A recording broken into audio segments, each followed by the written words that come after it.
CBI కోర్టులో మాజీ CM YS Jagan petition దాఖలు చేశారు. బ్రేకింగ్లో చూసాం. విదేశీ పర్యటనకు అనుమతి ఇవ్వాలంటూ కూడా ఆ పిటిషన్లో రాసుకొచ్చారు. ఇక ఈ నెల 11 నుంచి 15 వరకు యూకే పర్యటనకు వెళ్లనున్నారు జగన్. అయితే తన పర్యటనకు అనుమతి ఇవ్వాలని సిబిఐ కోర్టులో పిటిషన్ వేశారు మాజీ సీఎం జగన్. ఇక ఈ పిటిషన్ విచారణకు స్వీకరించిన న్యాయస్థానం కౌంటర్ దాఖలు చేయాలని సిబిఐని ఆదేశించింది.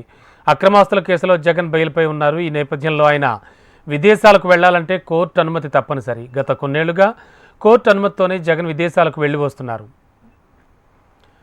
లేటెస్ట్ ఇన్ఫో అందించడానికి మా ఏపీ కోఆర్డినేటర్ రాజేష్ సిద్ధంగా ఉన్నారు. రాజేష్, జగన్ ఆల్రెడీ కోర్టులో పిటిషన్ వేశారు, పర్మిషన్ అడిగారు. అండ్ ఎప్పటి నుంచి ఎప్పటి వరకు ఈయన పర్యటన ఉండనుంది? రమణ, సిబిఐ కోర్టులో వైఎస్ జగన్మోహన్ రెడ్డి పిటిషన్ దాఖలు చేశారు.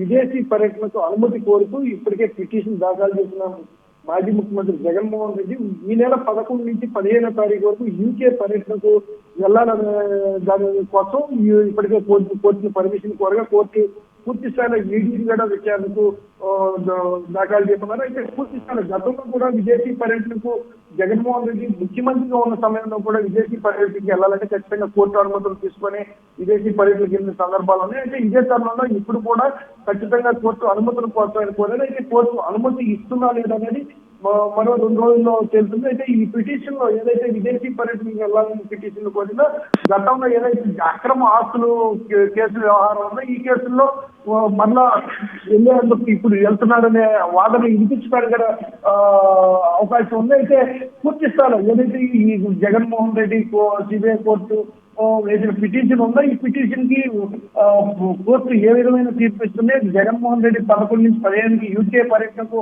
అనుమతిస్తున్నా లేదనేది వేచి చూడాల్సిన పరిస్థితి ఉంది. Okay, thank you Rajesh.